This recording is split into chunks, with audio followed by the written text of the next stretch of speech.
Alright, welcome everyone.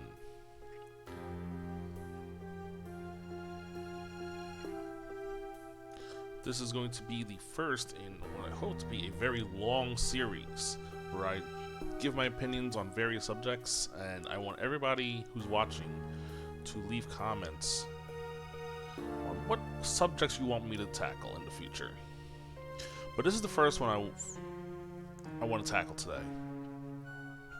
And it's one that I've done before, personally, and I've seen discussions on it, and I feel like I might want to re-rank these based on how I feel in retrospect. Let's make sure my camera is locked into place here. So this is the Ace Attorney cases tier list. I will be discussing in depth a little, not really in depth, but I will be discussing what happens. So heavy spoilers for.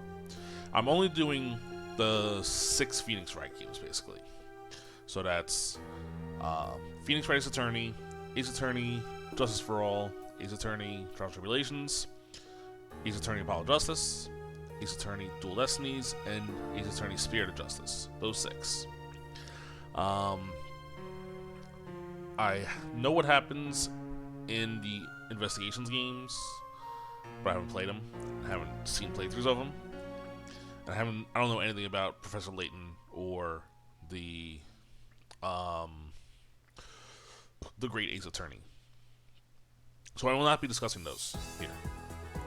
This is solely going to be the 6 main line games. Now, I know the other games are canon, especially the investigation games, but I'm just going to do the 6 main games here, where you investigate, you go to a courtroom, and you find your client not guilty, except in one case, which we will discuss, as you all know.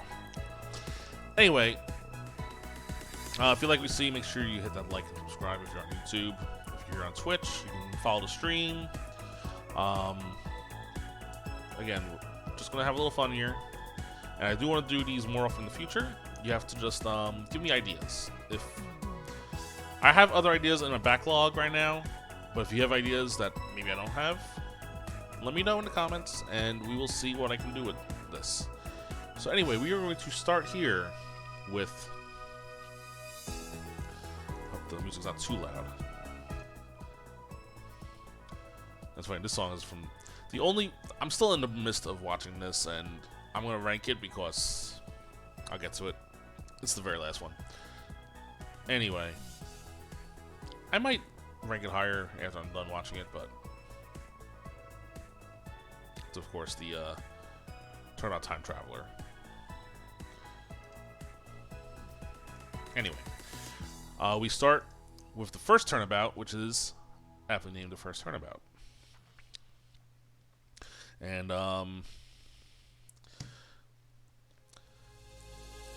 the first turnabout introduces us to really only 2 of the characters that we're going to know for future reference in Phoenix and Larry, although it does also introduce us to the pivotal character that bases the whole first 3 games, which is, of course, Mia Fey.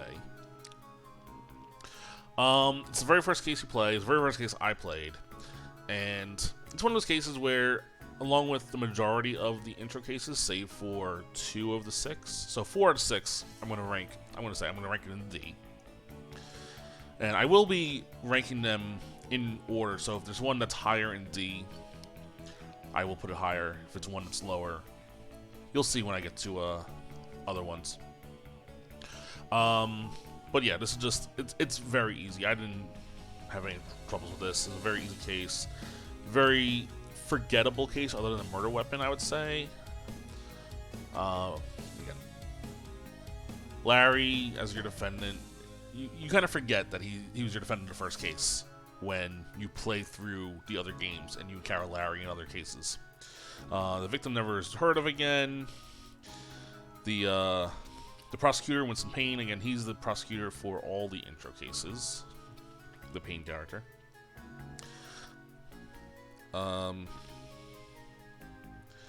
And yeah, you catch the guy who did it. Frank saw it. Who I think made a cameo in Investigations. But yeah, not much to this case. It's not good, but it's not horrible. So that's why I give it a D. We go to 1-2 next, which is Turnabout Sisters. And this was the case that it did a really good job. It was the case that had to rope you into the rest of the series. And for me, it did a fantastic job of that. I love this case. Now, I don't love it enough to put an A. It's a B for me. But even though you go back and you see it, and it's like super easy and it's super obvious. I mean, they give you they spoil that it was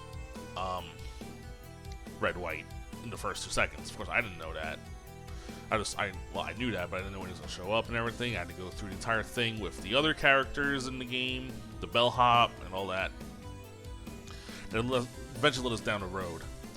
You get introduced to, of course, Maya Fey in this. She's the for the first of many times, she is the suspect. And that became a huge meme, obviously. Of course, Mia is the one that gets killed by Red White. So, the person who helped you get through the first turnabout, gone right away. And, of course, you get to meet Edward for the first time as the opposing prosecutor. And I'm not as high on Edgeworth as other people are. I am not the biggest Edgeworth fan. If I do an Ace Attorney character tier ranking, which I might, Edgeworth is not going to be an S for me. I will tell you that.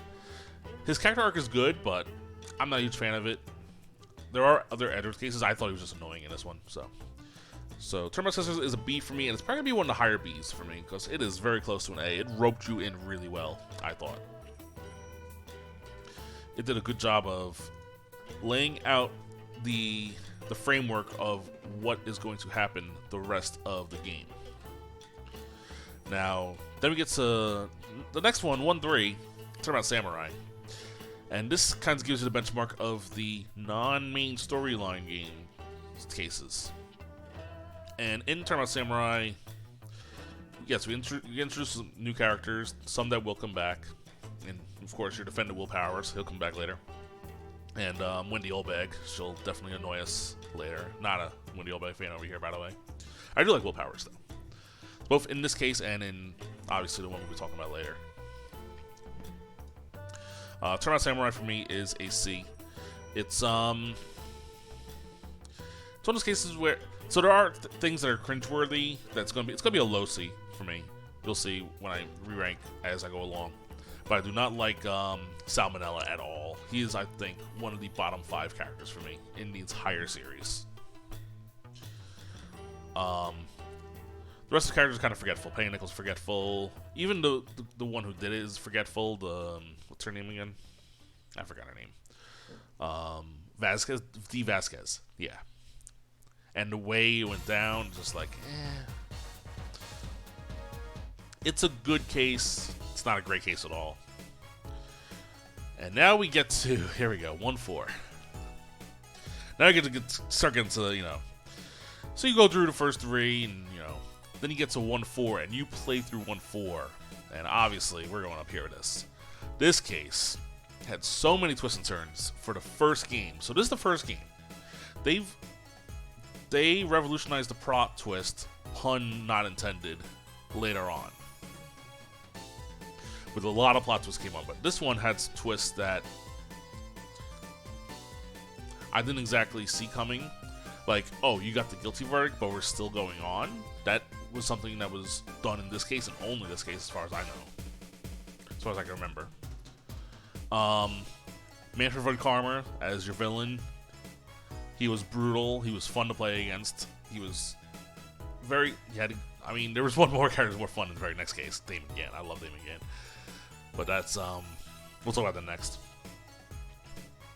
Just the thought process of seeing Edgeworth in the mood that he was in the entire time was something that really struck a nerve with a lot of people, including myself. And it's almost a perfect case. It's not my number 1. I don't think it's even my top 5. We'll see when it's done. It might be number 5, I think, when it's all said and done. But I'm a big fan of this case. it's one of those cases where I rank it high if it roped you in and you wanted to go finish it. And this is the first case. Well, Turnabout Sisters was also like that, but again, it was a little on the easy side. This is a little tougher, obviously. So this is definitely a high for us here. For Turnabout Goodbyes.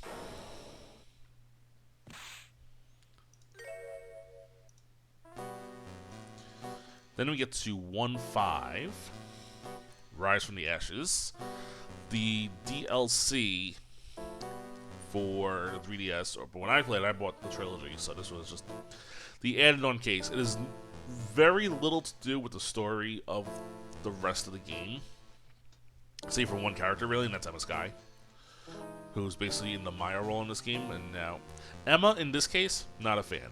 Emma in the later cases, we'll get to that. I love Emma, in especially Spirit of Justice. But Rise from the Ashes is an A because, again, the twist and turn, it's a little long. We all know that. That's the one gripe that everybody has about Rise from the Ashes. It's a long case. Other than Tournament Revolution, this is the longest case in the entire series. And Tournament Revolution is just like, it's needed to be long. This one is not really needed to be long. And why is that? Because I think it was either first or second investigation, you saw the 7777777 card, and as soon as I saw that, I was like, all right, Gant's the guy. We got to get him, and it took 2 days to get him. So that is what makes Gant a good character.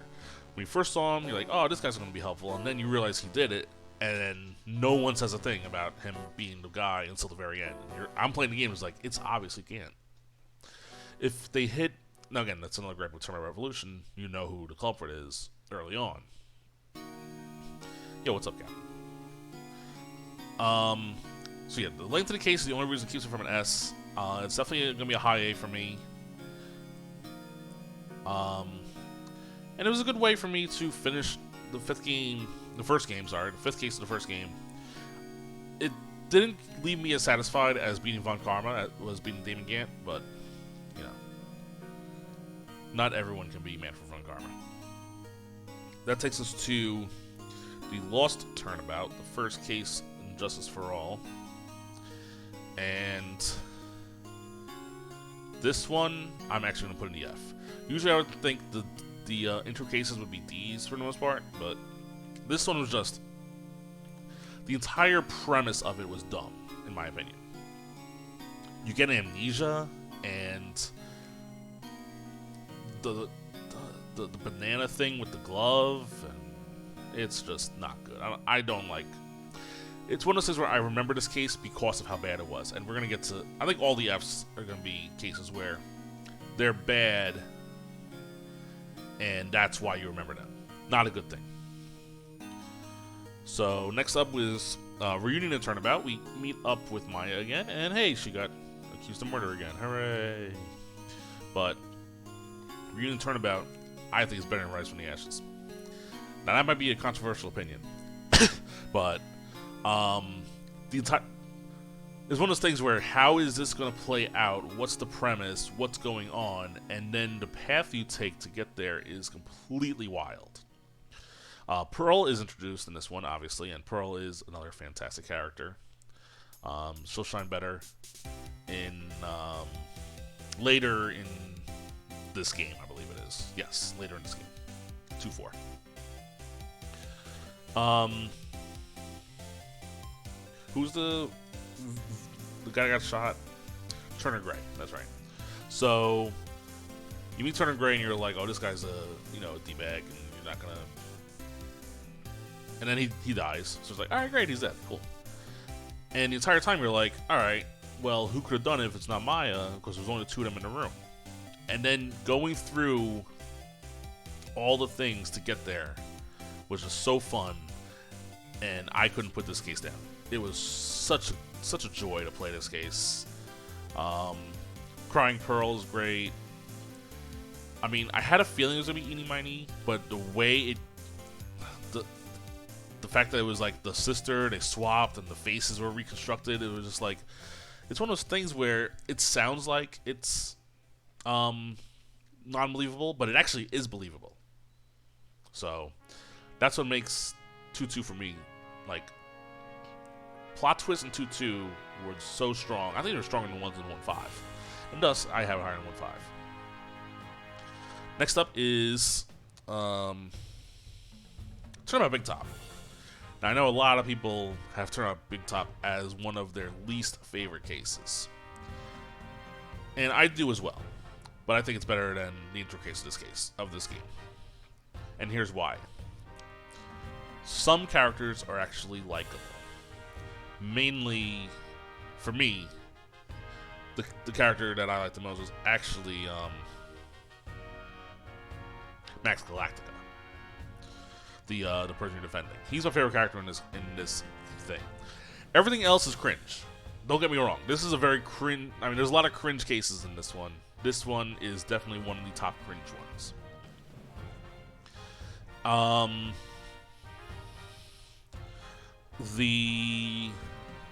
The premise of the murder after the fact makes no sense.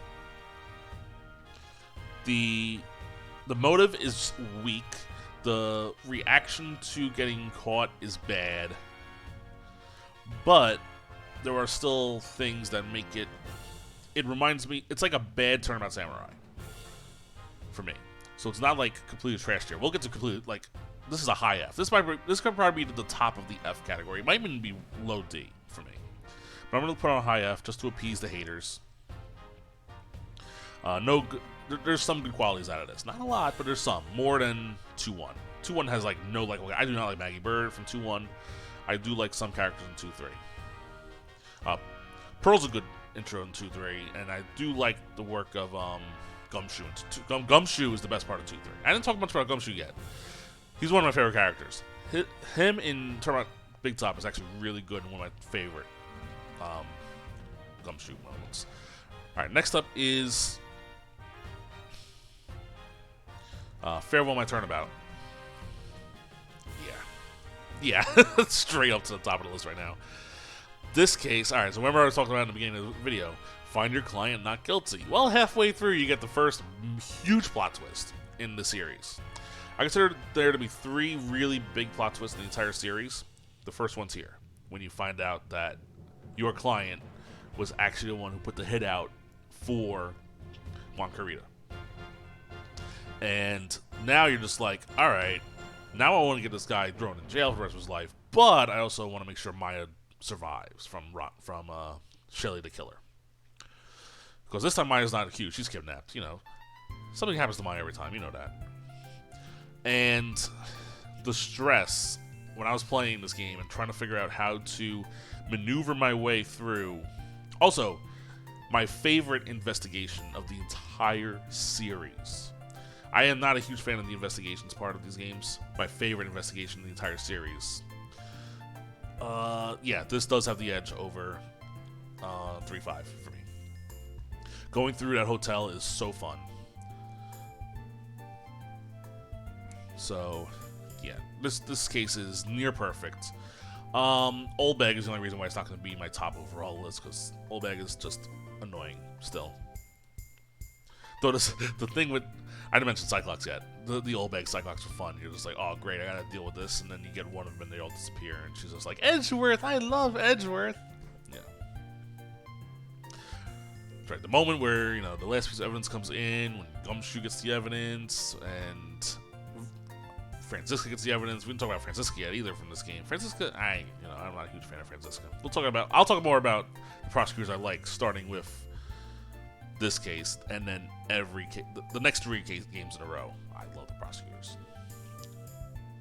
Well, not 3-1, because 3-1 is pain again. But 3-1 is not bad. 3-1 is the one that sets you up for basically the rest of the series, because guess what? You're defending a young Phoenix Wright as Mia Fey. Which is something I didn't see coming when I was playing this game. So I'm going to put this in C. It's going to be a low C, because it's still an intro case. You get introduced to probably the most heinous villain in the entire series. And you hear the music playing in the background. What's her name? Dahlia Hawthorne. Ugh. Just hearing that name shivers down my spine. You meet Dahlia for the first time, and you know that she's bad news, like, right away. With this music playing in the background. So yeah, it's another intro case. You have to listen to friggin' what's his name, Grossberg, talk about his hemorrhoids. That's not fun.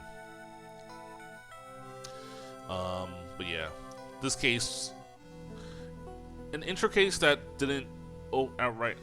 God, you know what? No, I'm gonna put it as a high D.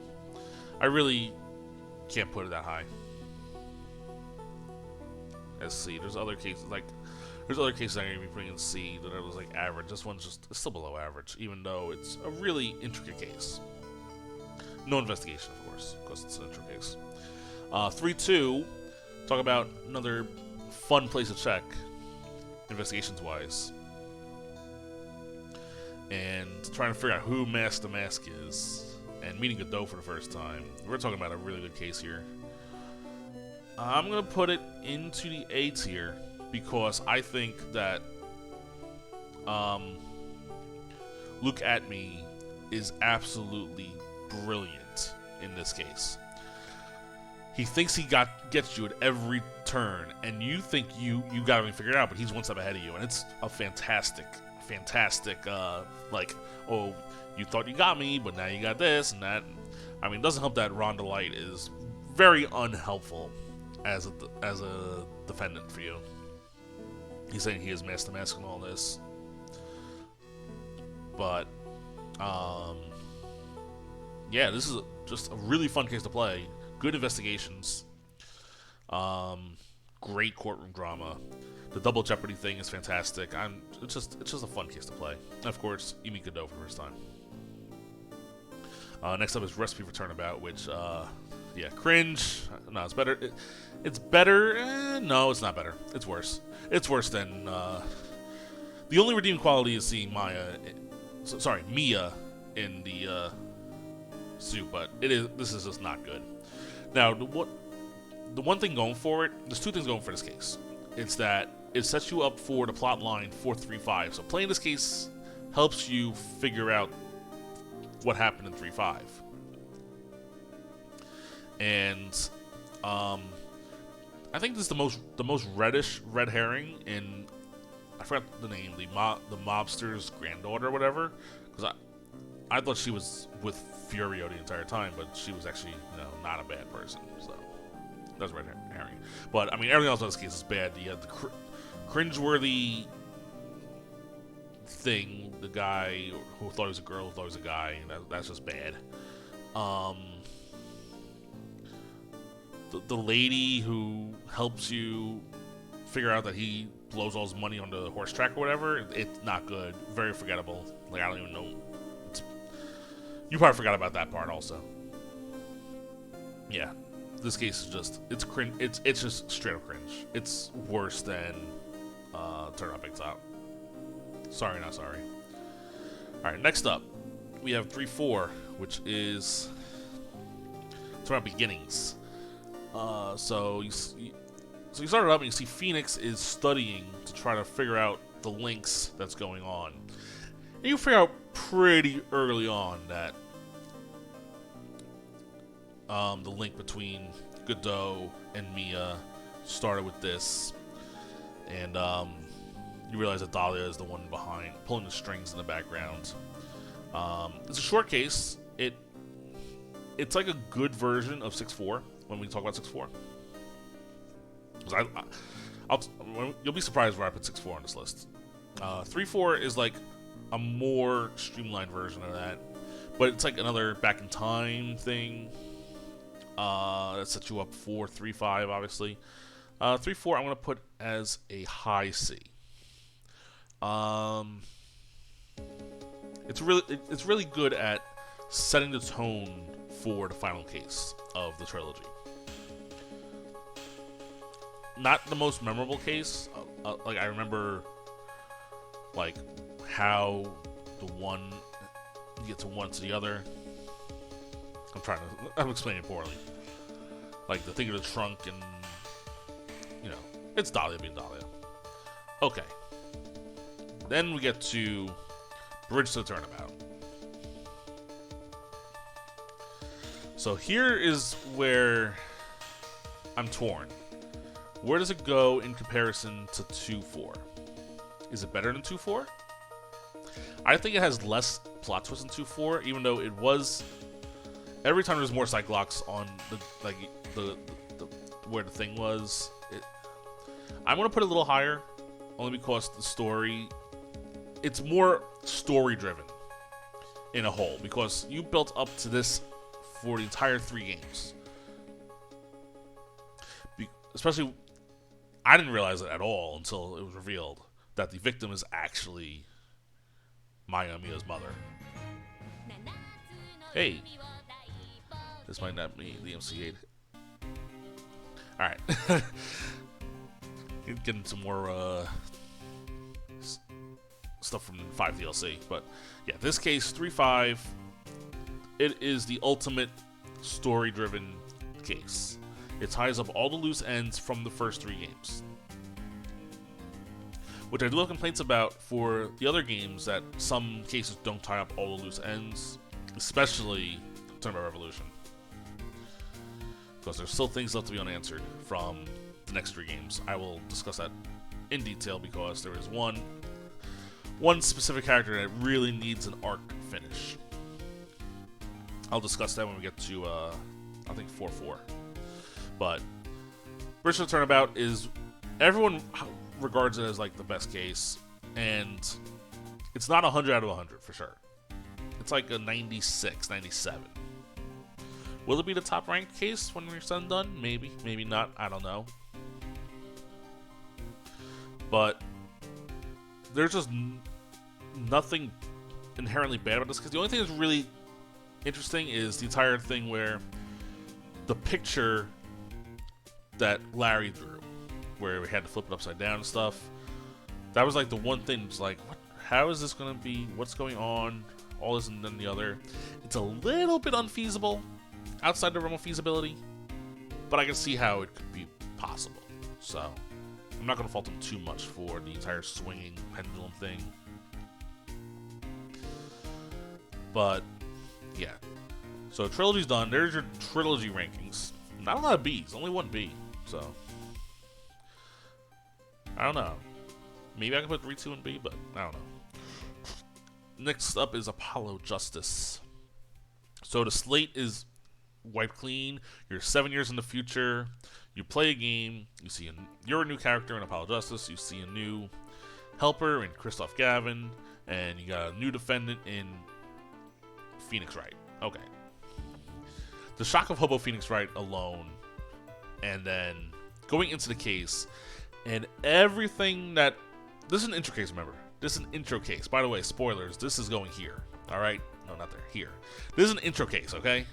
But everything that... The story that was told in this little case is fantastic. It is, bar none, the best intro case. Like, it's not even close to... compared to everything else. The entire thing with... It was such a great story. Everything seemed feasible. And then you're thinking, okay, yeah, this is a fun case and all this and the other. Then when you play 4-4 and you go back to this case, and you're just like, everything that happened when you know what happens in 4-4 is just absolutely mind-boggling. This case is almost perfect. It's a little short, which is why it's not above the other 2 cases, 3-5 and 2-4. But I do like this case more than 1-4. This guy's called Turnabout Trump.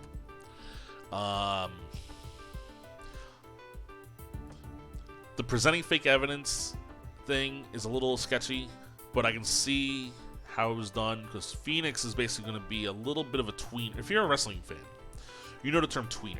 That means you are a good guy, but you're showing heelish tendencies. And Phoenix's entire game is a tweener. He's a good guy, but he's showing things that's like, he will do anything to get his badge back, I think. Especially after being, as we find out in 4-4, in the throwback part, getting kind of duked out of his badge by Christoph Gavin. Alright, next up we have 4-2, Turnabout Corner. and that is going to be there, and that might end up there as the worst case in the entire first 6 games for me. And that's not even because of the panty raid guy, although that is very cringe. Probably the most cringe-worthy character in the entire series, save for maybe Jean from 3-3.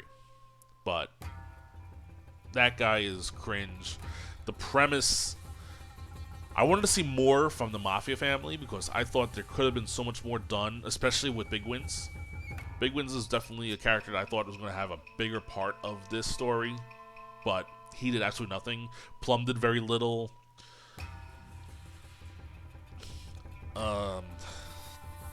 It is just a bad case, front and back. You meet Clavier for the first time, and Clavier is like way too helpful of a prosecutor, and I'm just like suspicious the entire time, but it turns out that's how he is as a person. We find out that for sure as we go later in the game, especially in 4-3.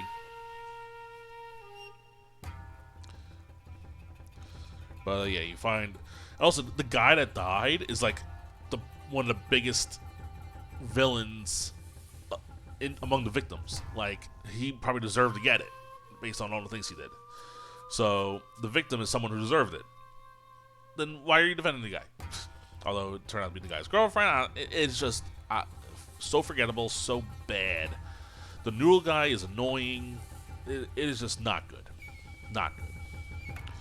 Then we get to 4-3. Now, 4-3 is one of those cases where, now, starting with Turnabout with the Apollo Justice games, I didn't play these. I watched a playthrough on YouTube. And 4-3 is the only case where I am glad I didn't play it and I only watched it. So from a watching standpoint, this is like a low B, high C. The premise of the little kid carrying the big-ass pistol doesn't make sense. But other than that, I like the story. I like the part of Clavier's guitar catching fire. That's fantastic. And it introduces my favorite underrated character in the entire series in Thalassa, who is known as Lumiere. Lamoire? Is that her name?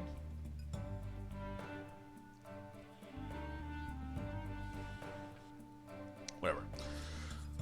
Yeah, the entire premise is it's a really good story, except for the fact of, oh, this little kid is like, oh, and then you say, oh, she is deaf, but now she doesn't talk, but then she does talk. He's the one that's blind. It's a little wacky. I'm gonna put it solely because seeing how the mechanics of this case itself is, it's gonna be a low C. I could put it high D, but I think low C is better only because I do like the characters in this game, and you also get introduced to the mysterious guy early on. Who'll again show up more in 4-4, and we're going to talk about 4-4 now. 4-4. Turn-back succession. The victim is. Turns out the victim is the guy that helped Phoenix lose his badge.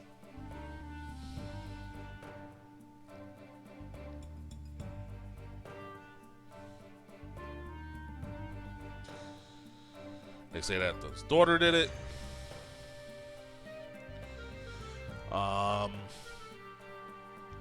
This case is remembered for one thing and one thing only, and that's the what's it called? Not the Simon system. That middle thing, the middle investigation part. So after you go through day 1 of the trial, and then you go through back in time, you losing your Phoenix losing his attorney's badge. And then Phoenix says, alright, here's what you gotta do, and you gotta go through all these things. Another time where I'm glad I was just watching and not playing, because I'd be annoyed as heck going back and forth.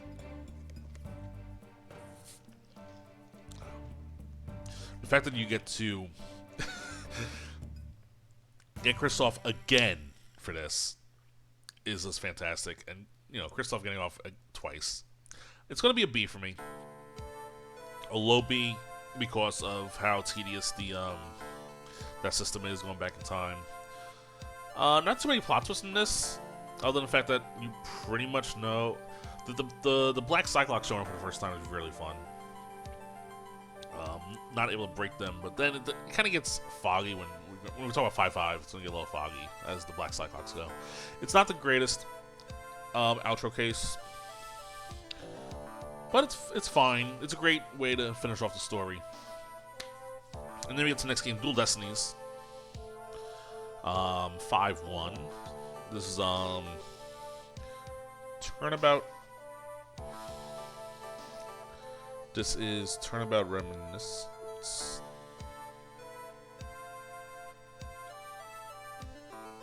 No. That's it. No, sorry. This is... Gotta go down further. Here we go. Turnabout Countdown. That's right. Alright, so you open the game up, and... The premise of Dual Destinies, the fact that you're doing things in such a backwards order, is just really weird. So in Turnabout Countdown, Phoenix has his badge back. But you didn't get to the point where he got his badge back at all. That comes later. But it's an intro case, and you have to figure out that the guy did it after he set a bomb off and stuff like that. You know, it's an intro case. It's slightly better than the first Turnabout because there's more elements to this that I like in general. Not really much more to say other than it does set the premise for 5-4 a little better. Next up is 5-2 Turnabout. Oh, the Monsters Turnabout. This is the first case in the timeline for this game, and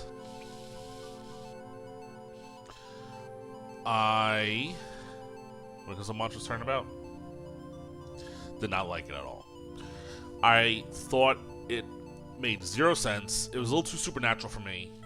It was very tedious. The investigation stunk. And I'm even just watching it. Some things you were not used to, like Fulbright being this guy that's like all maybe miss Gumshoe a little bit. Fulbright got better as the game went along, though, but the entire thing with the hairspray coming back, and it was just like not a lot of things made sense in this at all. It was too supernatural for me. It didn't really fit the rest of the game. And this, remember, I think it's supernatural for me, and there's spirit channeling going on. This is beyond that for me. Spirit channeling, I'm fine with, especially when Spirit Justice was around. I love Spirit Justice. This one is, not a huge fan. The Ten Mataro, the pro wrestlers thing, not a good fan. Next up is Turnabout Academy, which, on the contrary, is way up here because every character in Turnabout Academy is fantastic, in my opinion. It's the first case you play as Athena. You met Athena in 5-2, I think, for the first time. I don't think she was in 5-1. She might have been. I think she definitely was, but you never really got to meet her until she showed up in 5-2, because the way the chronological thing worked. But getting to play as her, getting to defend your friend, who was also part of the first case, it's so confusing. But the characters' names, let me get them again. So Juniper Woods, who's your Athena's defendant, Athena's best friend. And then you have Robin and Hugh, the two other friends. Everything involving those three is fantastic. They all want to make sure the other one's fine. They're all so close friends, and you can tell that. The villain was obvious right from the get-go. You knew it was going to be the means guy. The end justifies the means, all that stuff.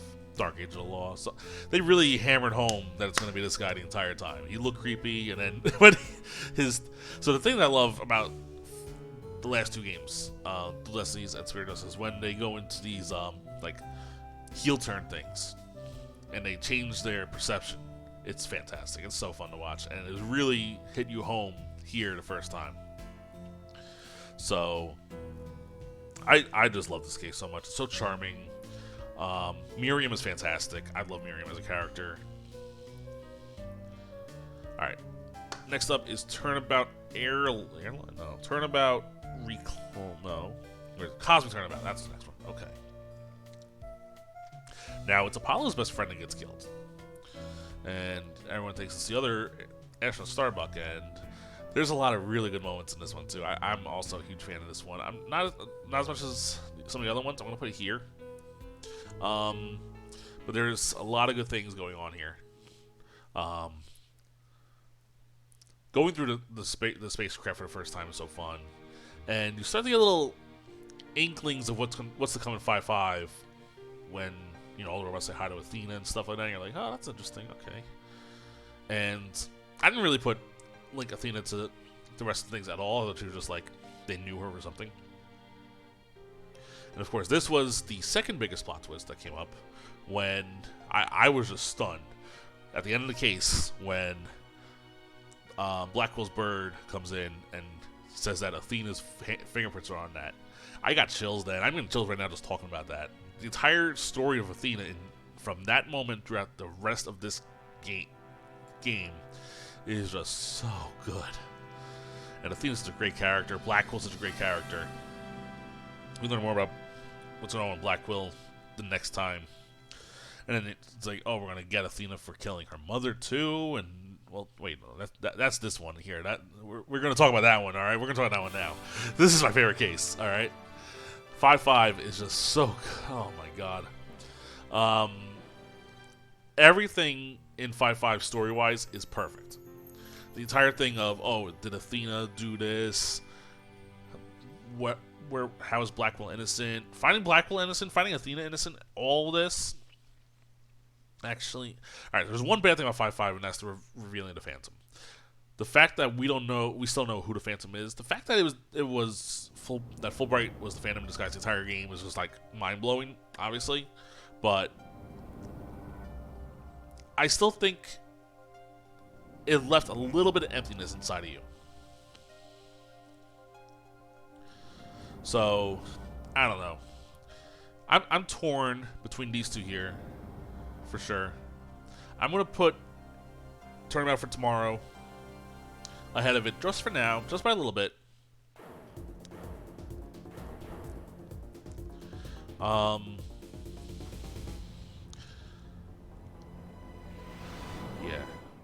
So, next up is Turnabout Reclaimed. You're defending a whale. This one is a little bit off the wall again, but it's so charming. It's gonna be a low B. There's a few, again, it's a little bit cringe. The entire thing with Pearl and Marlon is very cringeworthy because Marlon seems like he's my age, and Pearl in this game is 17, or 15, 17, something like that. She's a teenager. Marlon's like in his 30s. But Sasha is just the most likable character in the entire game. Every time you see Sasha on screen and you hear the music playing, you're just like, I just want to help her out. I want to be her friend, all this. And everything that she's been through.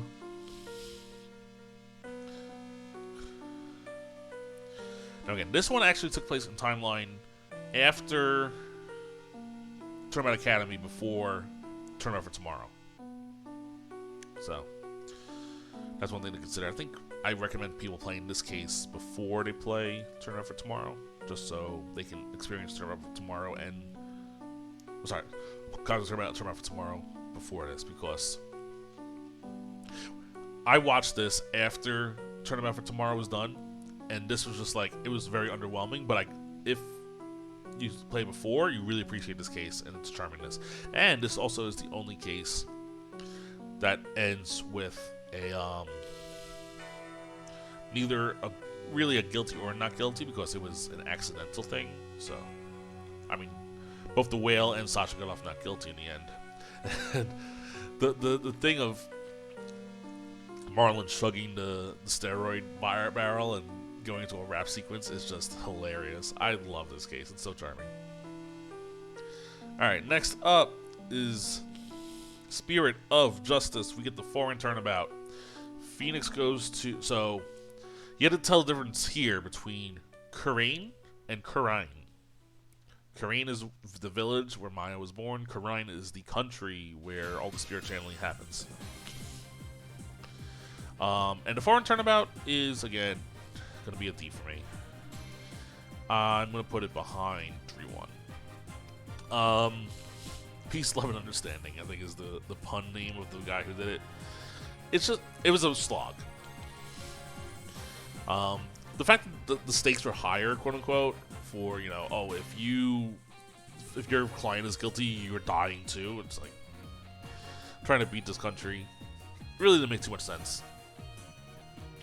But as we learn in 6-3, which I'm not gonna have that high either, it's going to be the focal point of the rest of this game for the most part, except for the cases that take place back in the main country, which I think is supposed to be America in this.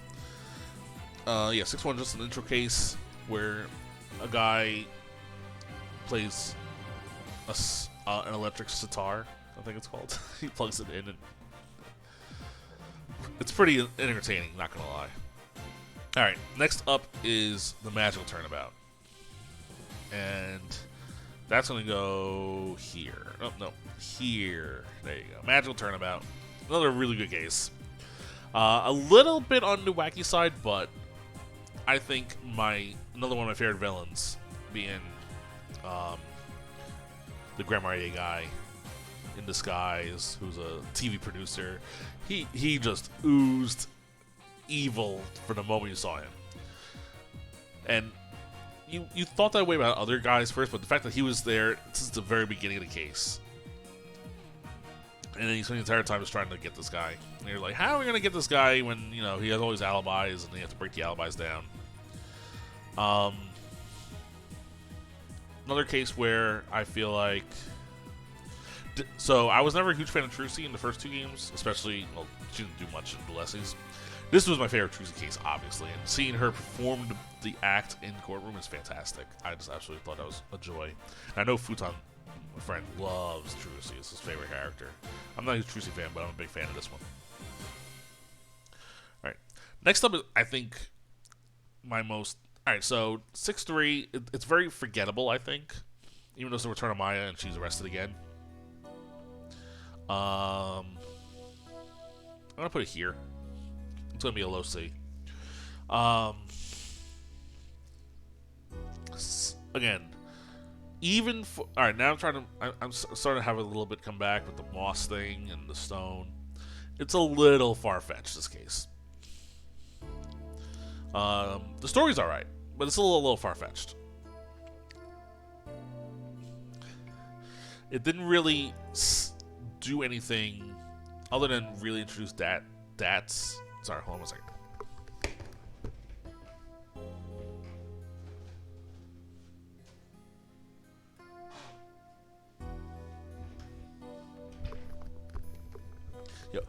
Other than give us our first introduction to Dats, who's really fun, but he's better in Tournament Revolution. Obviously, everyone is. And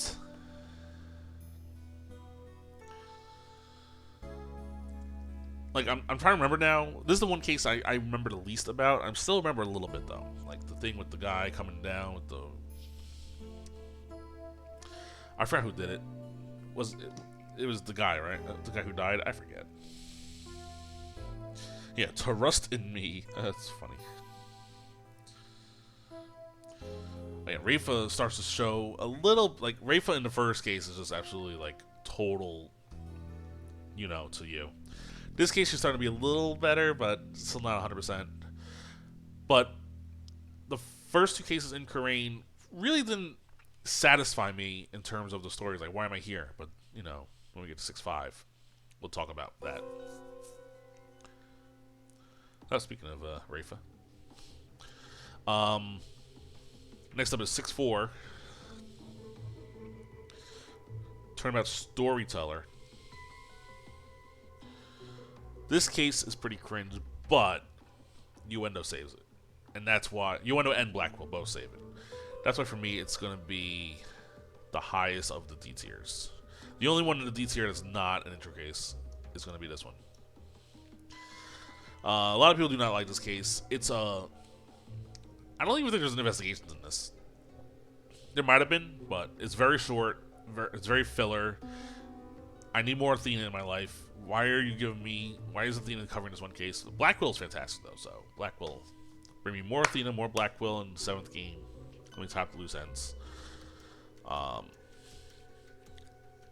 There is hope, though, because the end of 6-5 really gave you a window to maybe finish this game off.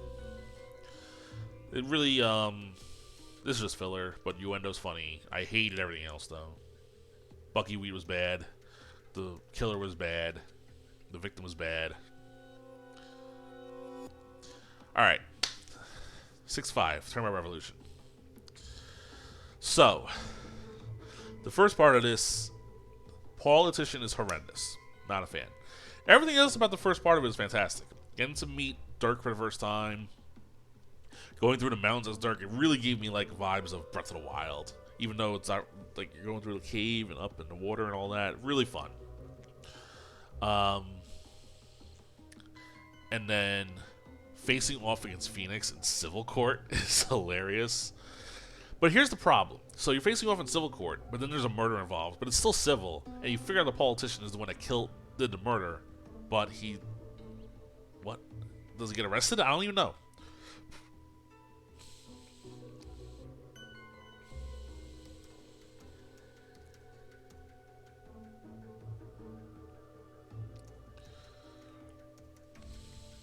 Okay, Archie Buff. Archie Buff, she's really funny.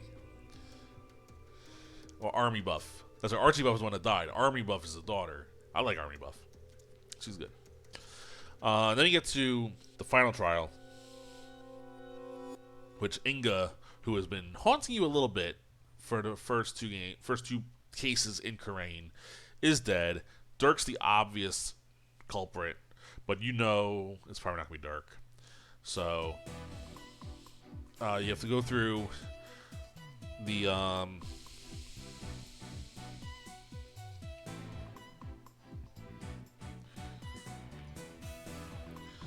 getting to this case.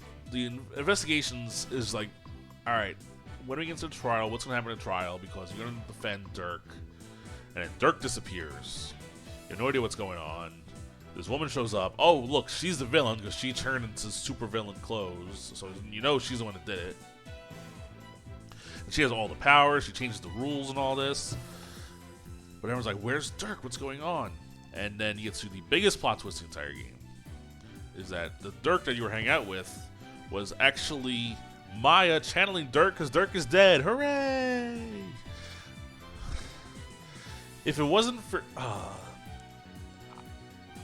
It is such a good case, and seeing Dirk's corpse when you open the tomb is just, it stabbed me in the heart the way that Apollo like fell.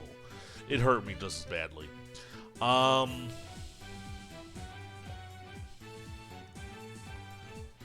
don't know. It's one of the top 3 for sure. I'm gonna put it second, behind Tomorrow for Tomorrow, ahead of Bridge for Turnabout. This also gave Nayuta, who was up to this point a really poor character, a really nice closing to this game. And then we get to the one I'm working on right now, which is 6 DLC, and I've been trying to watch it, but it's such a slog. I'm going to put it here for now. Hopefully it turns up a little better, but as of right now, let me see if I want to change any of these rankings as they are here. So... I think we have 30 cases here. 6, 12, 18, 22, 33? 33 cases? Is that right? Question is Tournament for Tomorrow really, it's so good. And I think that's the reason why Tournament for Tomorrow is the sole reason why Dual Death has got an M as opposed to a T in the ranking.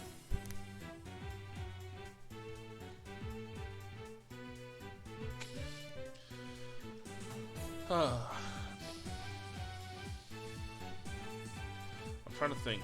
I think we're gonna bump this down here because Von Karma is just I don't know. Nah, I'm gonna go with my original instinct here. So there's my rankings. I might bump this down here.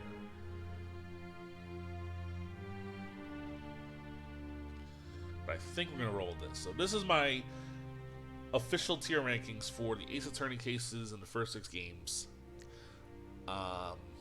Just based on my memories of them, how good they were for me. Yeah. Again, if you love this video, leave a like, subscribe, and I'll do more of these. In the comments, leave some thoughts on what other tier lists you want me to do. Until then, this is NY Rambler saying, see you next time, and we'll do more tier lists.